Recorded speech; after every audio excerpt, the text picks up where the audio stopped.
The Leading Edge Cricket Podcast, smashing it to all pots since 2004. Hey guys, welcome back to the Leading Edge Cricket Podcast. Episode 12 is here, and I can't quite get my bloody head around what the hell we've got to discuss in today's episode. We have the fourth day's play between New Zealand and England, and there is the potential of a result in the first Test match. And Australia. Oh, what the have you done, Australia? I am one half of the Leading Edge Cricket Podcast, Rob, and as always, bright and early in England, I am joined by Rich. Hey Rob, how are we doing today? Seething would be an accurate word. Seething? What's happened? What have I missed? Australia, they're lovely. They're choir boys. They haven't done anything wrong, have they? Choir boys, Australia. Butter wouldn't melt.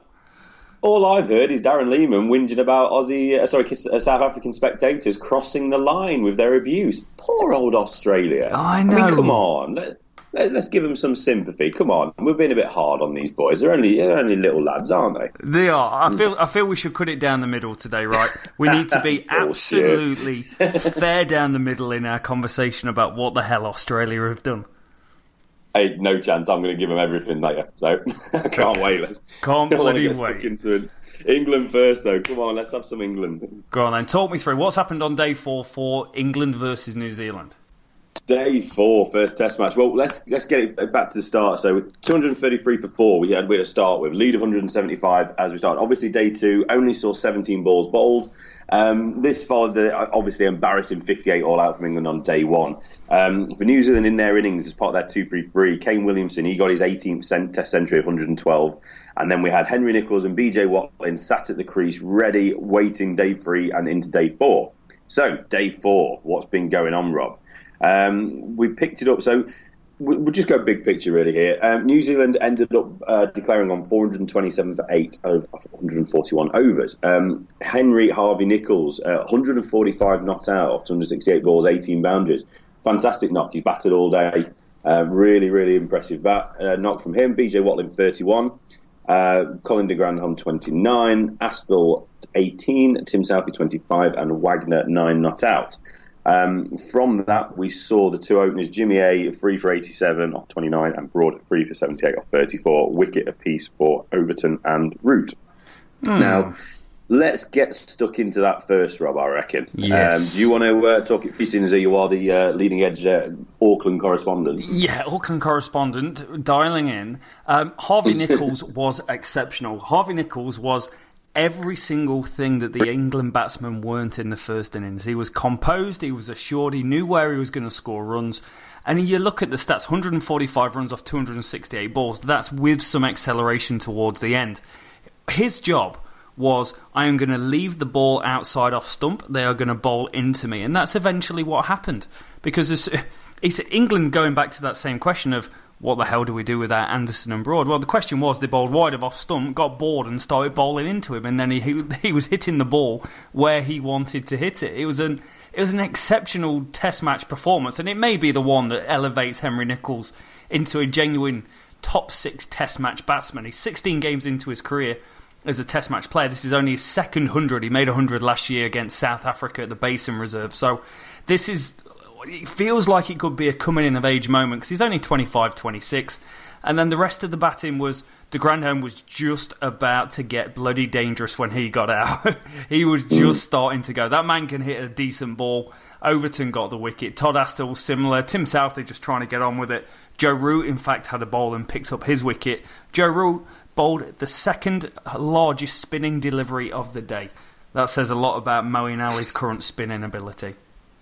Yeah, absolutely. I mean, first off with Nicholls, I think he is a Henry now, isn't he? I think we're going to have to lose the Harvey. We can't take the piss out of him any longer. He's just got a big not-out century against these Englishmen, so fair play to him. And it's good as well. You know, I didn't really know much about him before this winter, but, you know, you score 145 unbeaten. You know, it might not be the finest attack in the world, but credit where it's due. I was a little bit surprised maybe that they didn't try and get on with this a little bit quicker, just looking at the runs versus balls, you know, strike rate. I personally would have liked them to have gone at it. It sounds like the forecast is good for day 5. It is. But I would have just tried to move this game on a little bit, just while I've got England down, while I've got my foot on their throat. I'll just try and put the pressure back on them. For the England bowling, we've spoke about this. It's so samey. We've got 4 right arm over the wicket bowlers. Nip it away, do a little bit with it. 85 miles an hour, whatever that is in K's over there. It's just the same. That they're bowled okay, they're bowled tidily from all reports, but it's just not overly threatening. Broad and Anderson have bowled well. Wokes and Overton, it doesn't sound to me as if they've really, really, really pushed the New Zealand batters. Nah, not at all. And Moeen, we don't have control with Moeen Ali. It's not because of his stats, 59 off 17, just under 3.5. That's not bad. But he's not somebody that's going to bowl a lot of overs to allow you to then rotate the seamers nicely and keep them fresh. And we just lack. There's just no excitement. There's no cutting edge in that bowling attack at all, is there? No, there's no leading edge. No leading edge in them, Rich. If only we could have found a few leading edges. Exactly. The thing was, today was the first time I'd really seen England actually swing the ball in this Test match. And that was exciting. They swung it more than the Kiwis did when they had their second turn with the new ball. But the Kiwis played Test match cricket today, which England didn't do on day one. They left the ball. At the end of the bowlers bowl good balls. Let them bowl good balls. If they're not going to bowl at the stumps, I'm not going to play it. Yeah, exactly. It sounds like that's what Nichols did. That's what Williamson likes to do, isn't it? And we spoke about Elgar, didn't we, in the previous test? It's learn how to be patient. It is. The reason they waited so long, there was a big thing over here, and everyone was saying you need to have a newish ball under the lights. Okay. And that was what the commentators were talking about. It's what Mark Richardson was badgering on about all day. And lo and behold, New Zealand did exactly that. They batted and batted and batted, ground out a big lead, and then gave themselves 46 overs bowling, the majority in that final session under the lights. And honestly, the ball didn't move that much at all. It was nothing like day one. There you go. Should have declared earlier then. You should have declared earlier. What a waste. Richardson, what does he know? So New Zealand obviously in the box seat, with that great effort there, 427 for 8 versus 58. Yeah, who's winning that one? Yep. So we go on to the England second innings then. Alistair Cook, 2. Strangled down the leg side, caught keeper Watling off Bolt. He's not having a good time of it. He followed up his 5 in the first innings. Apart from one big score, unless I'm forgetting something, in the Ashes, he's struggled for a while now. Is there a question mark over Cook? Got to be. There's got to be. It's been so long. I think he's had 2 big scores in the last year. He got a big one in the Ashes and he got a big one in the English summer, but both times he got runs, he'd gone long barren periods with doing absolutely nothing. And he was in the same position again today. Like, they were bowling well at him, they're bowling a decent line, and he was just stuck back in his crease. He wasn't forward, he wasn't getting in front of the popping crease, and he was so unlucky to be out leg side. But unfortunately, in cricket, we all know it, when you're not batting well, the luck goes against you. I did get a little bit annoyed at the New Zealand commentator, and I can't remember her name. She's a lady commentator on Sky Sports over here, and she was saying it's a bad shot by Alistair Cook. And I could have not disagreed any more. Anytime someone is caught down the leg side off a leg flick, it's just unlucky. It's just unlucky. If it had been 6 inches the other side, he's got 4 runs and would never even think about it again. Anyone just strangled down the leg side, playing it off the legs, not someone where it's in on the body and it's a glove. I'm talking just a genuine leg flick. Yeah. It's very unlucky. Yeah, we've picked up those wickets over the years, haven't we, mate? And you don't run around celebrating as if you've just bowled the ball of the century. You've got lucky. You've had a bit of luck. But they're the wickets as a bowler. Trent Bolt, for the great ball that he's just missed the outside edge or somebody's dropped a catch off him, these are the wickets that make up for it. You deserve these as a bowler. If you're bowling well, you deserve to pick up the crappy wickets every so often. Yeah. My kind of little 2-penneth on Alistair Cook. He's a legend. I love the guy. Obviously, with his run of form, he's under pressure. But the fact remains is there isn't really anyone out there that's going to take his spot. Stoneman next. He was the next man out, 55. He looked assured. Hit the rope 6 times, cleared the rope once, 55, 91 balls. Caught bowled Wagner. I heard someone earlier calling him Wagner. He's got to be Wagner, surely. It is a Wagner. It is a Wagner. Stoneman was so set. He was so set. Wagner's a massive plus point for this New Zealand team. And in this spell, something slightly different. He came in and was just bowling short and aggressive and getting in the face. And you look at all the times we look at the England team and go, man, I wish England had that going on. He is exactly that. He's full of piss and vinegar and he will get stuck up them. And that's exactly what they did. They had a leg side field, they had a man out and they got him out on the pull. Stoneman will be disappointed. Again, it's not enough to go, Stoneman is a test match opener just yet. Yeah, exactly. And that's great. And Wagner, I mean, he didn't get a bowl in the first innings, obviously, because Bolton South did all the work, which deservedly. I don't think anyone would have been able to prize the ball out of either of their hands. So, it's nice to see Wagner coming in, steaming in. He likes to hit the deck. He likes to bowl short. He's an aggressive little fella, isn't he? Yeah. So, fair play to him as well for getting stuck in.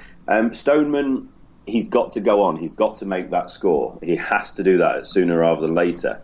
There's a lot of starts for him. We go back into the Ashes at 53 in the first test, 27, 18, 36, 56, 3, 15, 24, none. He's got to get stuck in. He's got to go on and make a score. Otherwise, there's a question. I don't doubt that he's going to be playing in the second test because again, who's going to replace him? But when we get to England in the summer, there has to be serious question marks. Nick Gubbins, we'll talk about on the weekly pod. He's made 2 centuries in the North-South game. Yeah. He's potentially a top-order player that can come and do a job. There are players that will need to be given an opportunity if Cook and or Stoneman can't sort themselves out, sort the techniques out, and go on and make big scores and make them consistently. So it's massive, massive question marks at the top of the order, and it's not going to get any easier for those two guys when they go to Christchurch. Joe Root, late wicket, wasn't it? 51. Just got his 50, caught behind off Bolt. 131 balls, quite a watchful half century for him. That left Dawid Malan, who's batted well again. 19 not out, looked steady. So it's going to be Malan and Stokes picking up in the morning. For day 5. We'll go on to that in a second if you want. Just quickly run through the bowling though. Trent Boult 2 for 24, Southey none for 40, Colin de Grand Homme, he's got 10 overs under his belt, none for 31, and Wagner 1 for 32. So Milan and Stokes picking up in the morning, 132 going along with their 58, 427 for 8 declared New Zealand. It's going to be a tough day tomorrow for England. It is. You can't overstate the importance of New Zealand getting the captain out with the last ball of play. It's huge, massive. Joe Root going into that game tomorrow, you go, England's got a damn good chance of this. And then you go, Ben Stokes is in at 5 tomorrow. Trying to play out for the draws, not quite his game. It makes it different. But fair play, Kiwis. Trent Boult tried something different. He hit Joe Root the ball before. He hit him on the bottom hand, and Root was in serious pain. And then the next ball, he followed it up with another nasty snarling bouncer into the body, and he just fended it off and he got out. It was incredible bowling at the end of the day, and not where you would expect Trent Boult to be bowling. It just clever, intelligent cricket. And also, using that aggressive kind of method or plan, if you want to call it that, to get after him at the end of the day. You're hoping as a batsman to just start leaving a few outside off stump before the end of the play. Yeah. But obviously, Bolt's decided their tails are up, aren't they? New Zealand feeling strong, and I don't think New Zealand get the respect they deserve. And I think New Zealand, probably Test cricketers, would also agree that they don't believe they get the respect they deserve. Yeah. This bowling attack, we spoke about it in the preview. It's as good as any. It really is, especially Bolt and Southey going together. There's not many better in world cricket at the moment. So, they want to go out there and prove it. And they want to go knock these people over. Joe Root, one of the best batsmen in the world? Yeah, get back in there, mate. Yeah. I don't want to bowl at you tomorrow. So tomorrow, mate. Go for it. Tomorrow, the big 5th day. 7 wickets for the win. Yeah. What are we going to see? Look, 237 trailing England are at the moment. So New Zealand have that lead of 237. It's got to be a New Zealand win. I don't see England, this test side, being strong enough mentally, technically, anything to actually just survive this day. Whether they make New Zealand bat again is another question. I highly doubt it.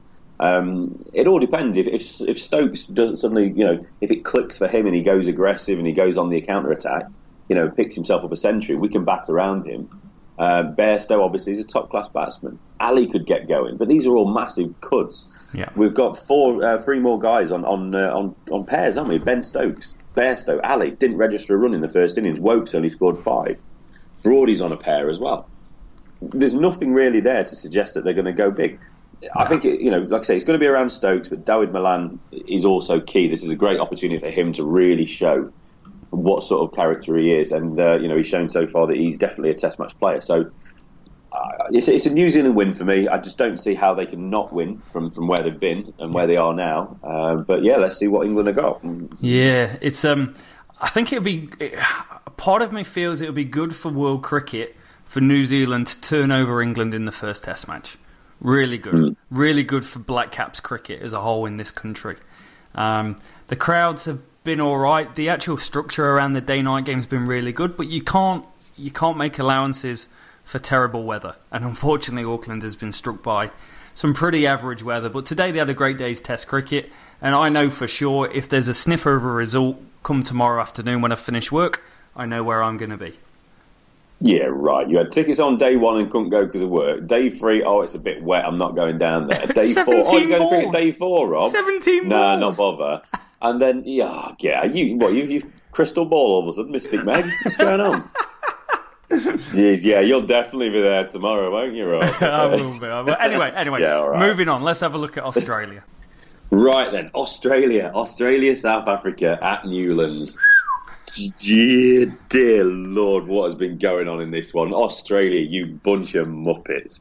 I think before we get into what's been going on, Rob, shall we just get up to date with where we are in this Test match? We should. It is a great Test match, right? It is, and do you know that's a fantastic point you've just made there, mate. Probably just an accidental little point, but this has been a fantastic Test series and a fantastic Test match. If we forget about all the nonsense, all the stupidity, this has been brilliant cricket, Test match cricket at its finest. So I think we need to remember that and just let's get through the where we are in the game, and then we'll talk about the nonsense. Yeah, and it's going to be fun.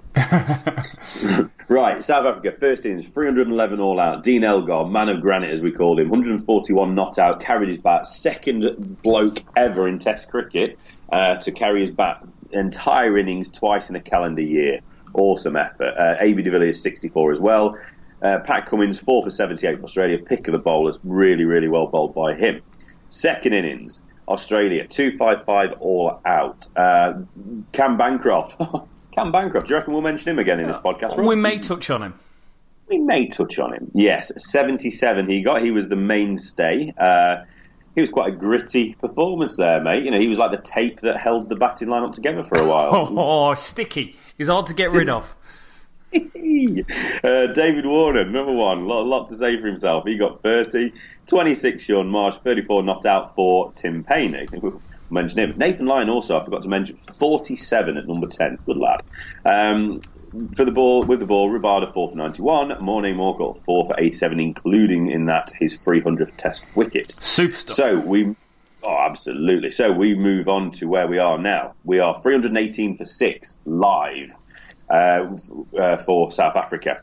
Now, Aidan Markram, one of our favourites on this podcast, he got 84. Really, really battered well. Dean Elgar 14, so Amla 31. A.B. de Villiers 63, he's gone this morning. Caught at slip. Faf du Plessis, LBW bowled Nathan Lyon, and Temba Bavuma has gone, caught sub, bowled Josh Hazlewood. Josh Hazlewood's picked up 2 wickets. He's also got his 150th Test wicket today as well, so congrats to him. Nice. Cummins 2 and Stark 1. So we've got Quinton de Kock going well on 62 not out, and Vernon Philanders in there on 33 not out off 29 balls. So that's the state of the game. Where are we in the game? We've got South Africa leading by 374 runs, 4 wickets remaining on day 4. South Africa, I'm sticking with it, obviously. Sticking. See what they're doing again, Rob. Sticking. You're sticking with it. I get it. South Africa, they're closing in on the win. They've got it. They're closing in on the win. There's no way in the world this Aussie team, with what's going on, which we'll talk about shortly, is going to chase down anywhere near 400. Nowhere near. So South Africa's got this one. It's going to be 2-1 South Africa. Good. What on earth has gone on? So where do you start? Exactly. Should we, like a batting card, shall we run through what's happened? Yes, let's go through it step by step. So, where it's a difficult one to even begin, start going where, taking it from the start and actually knowing where to kind of get stuck into this. But basically, Cam Bancroft, relatively young opening batsman, obviously he's quite gullible young opening batsman for them. He's been talked into getting a little bit of tape, sticky tape, that was then able to get some, as he called it, granules off the rough part of the pitch. And whilst that's in his pocket, they decided, and let's make this very, very clear, they decided as part of the, the senior group? Leadership team. The leadership team. What nonsense. Actually, leadership team. It's not a bloody company, is it? No. But the leadership team, now, obviously that's going to include Steve Smith, the captain, David Warner, the vice-captain, and it has to include Darren Lehman, the coach. At least those three guys, probably more. They made a conscious decision we need to help that ball get old. We need to help that ball get roughed up so we can get it reversing. The ball wasn't doing enough. We're panicking. We're behind in this test match. We're going to go 2-1 down. So here's a great idea at lunch.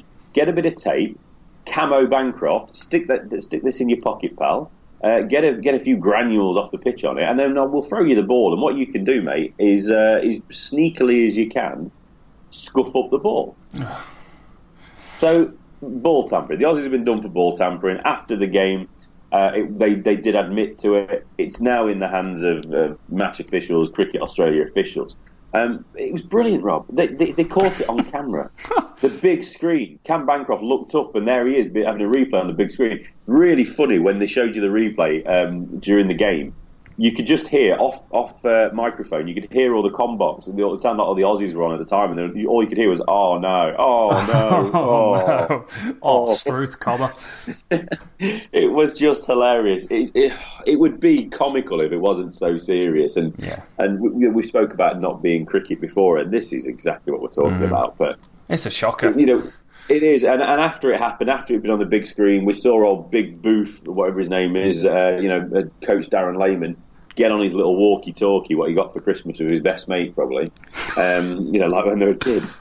And he went down, had a little chat to the 12th man, and 12th man ran on the field, kind of going, Cam, you might want to put that down your jockstrap, mate, but I think you've been seen. So the umpires then at that point questioned Bancroft, and because the bit of tape was down his jockstrap, all he did was empty his pockets and brought out his sunglasses case as if to say, this is all I had on. So they've premeditated cheating. They've tried to alter the state of the ball. When questioned, they've lied about it. They tried to cover it up prior to lying about it. Could it be any messier? No. Rob.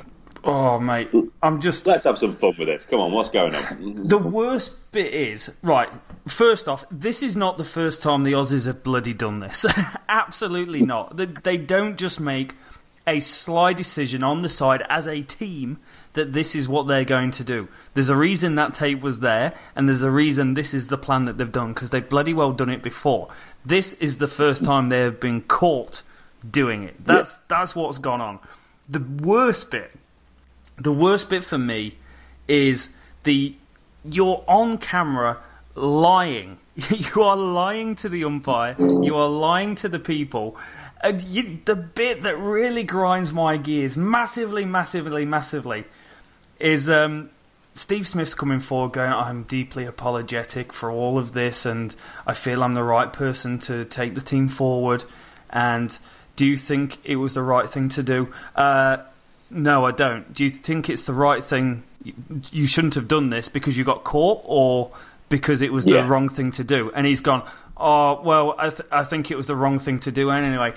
Bullshit alert. There's some siren going off somewhere that's the bullshit siren. Steve Smith, absolutely, the language on this thing is turning blue. Full of shit. The Aussies are a bully. They're an absolute bully machine. They are getting it full throttle in South Africa, off the crowd, off the players, off the coaches, off the media, and they do not like it, and they are doing the only thing a bully knows how to do. They either run away or they cheat to try and get control back, and that's exactly what they've tried to do. Yeah, absolutely, mate. And this goes to the top, doesn't it? I mean, Darren Lehman, he came in 2013, and he came in around the time, if we remember, after Stuart Broad edged one to the wicketkeeper, who dropped it, and then it went to slip. and he was given knocked out on Broad didn't walk. That's what started it all. And when it was the 2013 Ashes, Lehmann said he wants every single Australian to get stuck into Broad and send him home crying. This is the same Darren Lehmann that the day before this incident with the ball tampering, this cheating, was whinging like a whinger could whinge about how over the line the South African fans have been, and that fellow that went up to David Warner to give him a little bit of grief. A lot of people have been saying, what on earth are these Aussies going on about? Yeah. David Warner has chirped his way around the world. All these Aussies like to get stuck in. Nathan Lyon in this the first test dropped the ball on A.B. de Villiers. That was the first incident. As someone that's been to Australia to watch test matches as an Englishman, and you know what happens to Englishmen in Australia, they give out more shit from the media. Yeah. The players on the field, the fans in the stands, the fans to the players, they give it all day, every day, until they're losing. Then you can't get a word out of them. But they give it all day, every day, and then as soon as a little bit comes back at them, they are crying. They are absolutely crying. It's embarrassing. Yeah. And then to go on and cheat like this, it's pathetic. Absolutely pathetic. We've seen people do it over the years. It was spur of the moment things, weren't we? We saw Michael Atherton, desperate Michael Atherton. He picked up a bit of stuff, bit of soil, put it in his pocket and did it. Every single person that's done it, they've regretted it. They should never have done it. But it was spur of the moment from the ones I can think of. Yeah. This was not. As you said, there's no way in the world this is the first time they've done this. At least it's not the first time they've considered it, because this is well too thought out and well too planned, it seems. So, well, not well planned enough, because they've forgot about all the bloody HP cameras around the stadium, the idiot. The cameras. Talking of people planning to do things in terms of ball tampering, this is the dumbest in terms of the preparation that's gone into it to get caught with it being on TV. The dumbest I have ever heard was Shahid Afridi. I don't know if you remember this, and it's nicknamed The Bite in 2010. Oh, yeah. It was like he forgot it was a ball and thought it was an apple, didn't he? He literally did. He was biting the ball to chew away the seam, and he got banned for 2 T20 internationals. What are you doing? Oh, man. I'm that paranoid when I'm playing with the ball. I'm usually a bit of a shiner and whatever when I'm playing, but when you get that mud around the seam on these wet, miserable wickets we play on in England, you rub it on there and you just try and get a little bit of the mud off. And I always do it in front of the umpire, because I'm not paranoid that some pillock's going to say that I'm going to be trying to tamper with the ball or something. But it's just brain dead. It's just brain dead. And Cam Bancroft, he's the idiot of it. Yes. He has physically, he has the man that acted out the incident. He's the cheat, but he's just an idiot from this. Steve Smith is the cheat. David Warner, if he's part of this, is the cheat. Darren Lehmann is the cheat. Anyone else, line them up. They're the cheats if they're involved in this. It's just pathetic. I'm just embarrassed for him. And Australia as well. Let's just make sure we're clear on this. The Australian public, the Australian ex-players, the commentators, even the Australian government, the Prime Minister Malcolm Turnbull's got involved. They are all shocked, saddened, really offended by what's happened. Do you know what? They're not angry, Rob. They're disappointed. It's the worst D word in the world. I'm disappointed. It digs deep. Exactly, and they really are. So we should just say that this is not what the Aussies want to see. They like their cricket being pushed to the line. They like to see bending the line, whatever this line is that we keep talking about. Yeah. But they don't want to see this. We've already heard as well from a lot of ex-Australians. They're sick and tired of this kind of, to use one of their phrases, this bogan style of cricket, just this moron style of cricket. It's over-aggressive, just taking things way too far. They're bored of this crap. Darren Lehmann, it's no coincidence that since he's took charge of this team, yes, their performances have improved, yes, their cricket has improved, but they have also become massive twats as well under Darren Lehmann. They have. He is the guy it's the coach and the captain who is dictating how you play your game. So Steve Smith, we've already spoke about it in this series, people were calling for more action against him after the David Warner and all those incidents for failing to control his players. He is the man that is setting the tone of how he wants his team to play cricket. He is setting the worst possible example of how they do. He and David Warner have agreed to stand down for the remainder of this test match. Tim Payne has taken over. We should just say that. Yeah. But Smith and Warner, they have to go. They have to stand down. It's not just this ball tampering, and it's not just the fact that they have premeditated this ball tampering. It's how they have conducted themselves in this series. It's how they've conducted themselves in other series of late. This isn't an Englishman getting a bit gripey because we got absolutely smashed in the Ashes. This is just someone that's just looking at this Aussie team and saying, you're an absolute embarrassment. Yeah, it is a farce. They're a good team. They're one of the best teams in the world in one of the best test series we've seen in a long, long time between two great teams going at each other, and they're losing. And this is the reaction. There was a word we used on last night's podcast, Rich, and we used the word abrasive. And I think it's absolutely perfect with the use of sandpaper on a cricket ball that we described them as abrasive. Former South African spinner Paul Harris has come out and he's tweeted, "I cannot repeat what I was called numerous times in Australia. The personal and racial abuse was out there.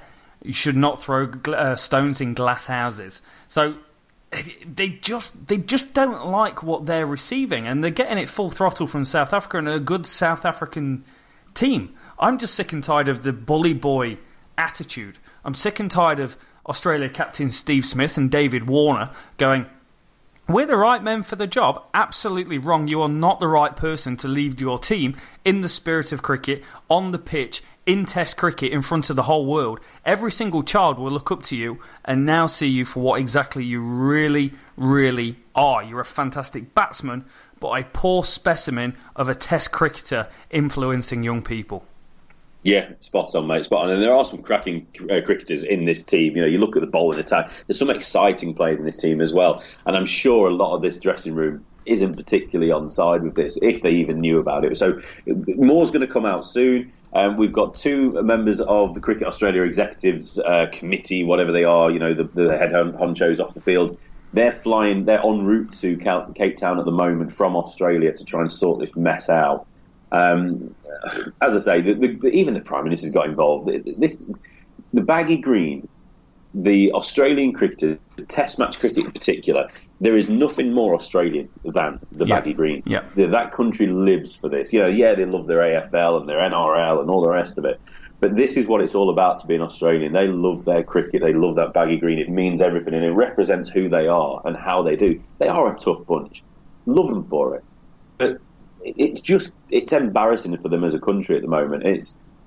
They've got Smith and Warner, just piss off. I'm just bored of these guys at the moment. They need to really just sort themselves out. You go away from the game a little bit, whatever you need to do, but just sort yourselves out. Yeah. I don't know where they go. I don't know who the next captain is. It's not Michael Clarke. Thanks for offering, Mike. No, you're not coming back. He was a bit of a pillock as well, to be honest. It was. I don't know where this is going to go from here. I hope South Africa finish this one off. I hope they really, really put the Aussies to bed in this test. And it's going to be entertaining. It really is going to be entertaining seeing these Aussies squirm. I just hope they keep owning it. At least they did step up and actually admit what they did at the end of the play yesterday. Yeah, they've done the right thing by pulling them down. You think from a PR point of view, right? Take them out of the eye as much as what they can be while still playing a Test match. But I just feel like this is PR 101. They're going to look to smooth it over at the end of the series, and they will still be captain and vice captain going into the next Test series. I feel this is an issue that really needs pressing by Cricket Australia. And Cricket Australia and World Cricket have the opportunity to make a stance against cheating, because what is the difference between working on a ball illegally as opposed to playing rugby and taking performance-enhancing drugs?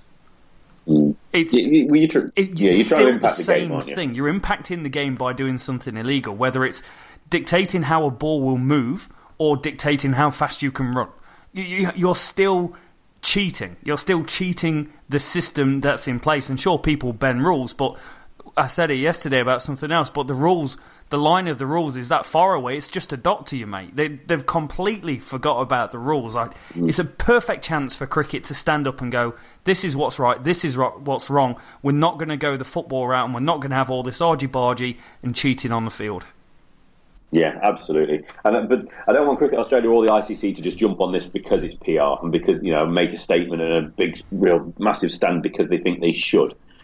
They need to do it because it's the right thing to do. They need to relook at the demerit system. Yes. This is only a level 2 offence. It shouldn't be a level 2 offence. It should be an immediate ban. It should be. Simple as that. It should be. I've seen people saying they should be banned for a year. I think we can all get a little bit excited with this, can't we? And I think that's probably over the top. And if Bancroft gets it, then where do you draw the line at who is actually responsible? Just because he carried out the act, he's under instructions from his captain. Yeah. Who else was the instigator? Was it Warner? Was it one of the other senior players? Was it the coach? Where does it go? It's just embarrassing for Australia. It's not good for the game of cricket. I feel for Bancroft a little bit. You know, he's quite gullible. He was dragged in front of the press in the Ashes, wasn't there, after the incident with Johnny Bairstow in a nightclub with a head-butted greeting from Johnny Bairstow. Him and Smith were laughing it up that day, weren't they? They weren't laughing last night at the press conference. The other thing is, sometimes there's no smoke without fire, right?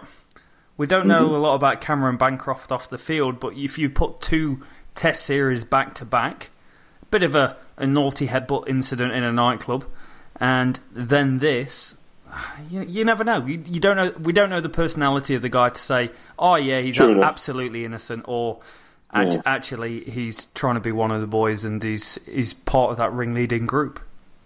At best, he's dumb. Yeah, definitely. Sorry, Cameron, but at best you've been just an absolute idiot. So yeah, we're going to see. We're going to see what happens with this. More will come out of this. Obviously, I'm sure we'll be talking about this when we do the next weekly pod as well. We'll probably pick on it tomorrow, maybe if we also do a standalone for this and the England New Zealand. So more to come. I can't wait to see them squirm out of this one. It's going to be really good entertainment, but sadly, cricket's the one that's being hurt by it. It is, mate. But it's a good podcast and it's a great topic for us to talk about. So it's been great fun, mate. As Rich says, we will be back tomorrow for day 5 of the New Zealand-England Test match. What is the result going to be? Is it going to be a New Zealand win, or are England going to provide some heroics and be able to stay on and pick up a draw and take it to Christchurch 0-0? And I think we've got to touch on the South African-Australia end of day 4 tomorrow, and if there's any update on this David Warner, Steve Smith debacle. And that will be everything from myself. It's bye from Rob and Rich. Anything else from yourself, mate? Yeah, just one little bit. I forgot to mention Steve Smith. It doesn't get any better for him either. He's already been sacked as captain for his IPL franchise. Is it Rajasthan Royals, is it? Yeah. So he's been sacked already. That's a big statement to make. Yeah, absolutely. So, yeah, I mean, they don't want to be associated with that, do they? So they don't. They definitely don't. But it's good fun as always, Rich. Looking forward to some more updates on what's going on this debacle tomorrow. We'll see you next time.